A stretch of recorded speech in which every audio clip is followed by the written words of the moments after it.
And it's just an odd thing. You're talking about this woman joking, making the death of a child is a joke, and there are people that would laugh about that.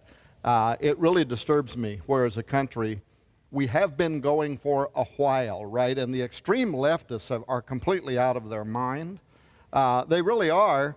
And yet, in a way, you can kind of see where they're burying themselves, and they're maybe just too dumb to see it, because the recent Barna polling show that the millennials, for a majority, are moving towards the Republican Party and away from the Democrats, right? It's just too much. They're like even some of the liberals that were at the White House press corps dinner that just said, no, it's just too much, stop, right? Yeah. There's a level that is beyond profane, it's satanic, it's demonic. It is. In addition to just being flat out discourteous, right? As a nation, we don't celebrate chivalry anymore, and opening the door for a woman and having polite discourse. We've abandoned that. Everything is profane and dark and ugly, and the Z generation, like his young daughters are, they're even more conservative than our generation was. So what we're seeing is, yes, there is this darkness. There are these ugly, terrible people that happen to dominate the fake news and the mega media outlets. And so you hear them talking and you think they represent more than what they actually do. They don't yet realize they're dying, they're dead, and they're going to be replaced, right? Wow. True. They need to cry out, you don't represent me. Well, because, isn't it interesting where darkness does abound, right? So much more the light, the gospel.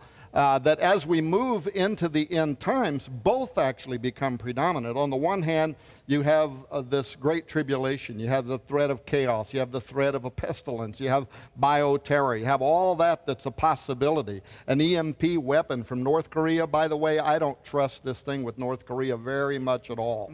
I hope that it's the hugging that the Korean North and South. I hope that's real. I hope they do have a denuclearization. I hope it happens. But some of our intelligence, and as you know, I have contacts in the Pentagon, including Colonel McGinnis. Yes. We were in a vehicle with him the other day, me and Joe, asking him, did we use some kind of new smart missile technology? Because that was pretty amazing targeting. And he said, oh, yeah. And he couldn't tell me what it was, but he said, this is not your grandpa's missiles. He said, man, we were testing some brand new stuff there, and it was pinpoint accurate. They didn't shoot a single thing out of the air with the Russian anti-missile devices that Russia probably sold them outdated stuff for a bunch of money or whatever, right? But you see all of that happening, and the threat of an EMP and the grid going down and all that, but at the same time, we're seeing what appears to be a movement towards a great awakening, a great spiritual awakening. Amen. And it was in my mind yesterday that the 70th anniversary of Israel, Yes. 1948. But don't forget that all of that came out, but following the Balfour Declaration, everything that was happening, the Zionist movement that was in Israel, at the end of World War II, the darkest time, right? Terrible, Dachau, Auschwitz, millions of people had been killed. But then something happened.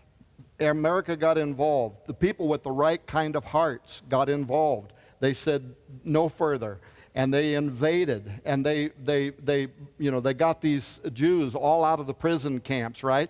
And when the world began to realize what had happened, all of a sudden the Zionist movement got wings behind it, right? Britain came in support of it. The United States came in support of it. And Israel was born in a single day in 1948, the first time it had been a nation state in over 2,000 years, right?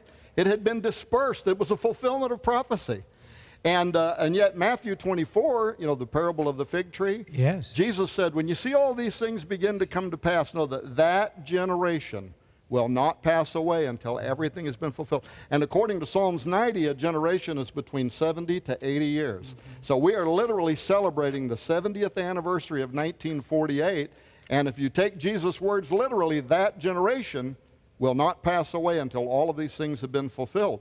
But it was a mixture of chaos and death and dying and terror and tribulation, that out of that came one of the greatest spiritual awakenings in the history of man. Because when you, with PTL and the evangelical churches and all of them, saw what was happening in Israel, they said, This is the budding of the fig tree. Yes. The imminent return of Jesus Christ is at hand, and it gave birth to the greatest revival in the history of humanity. So out of darkness, right? Yes.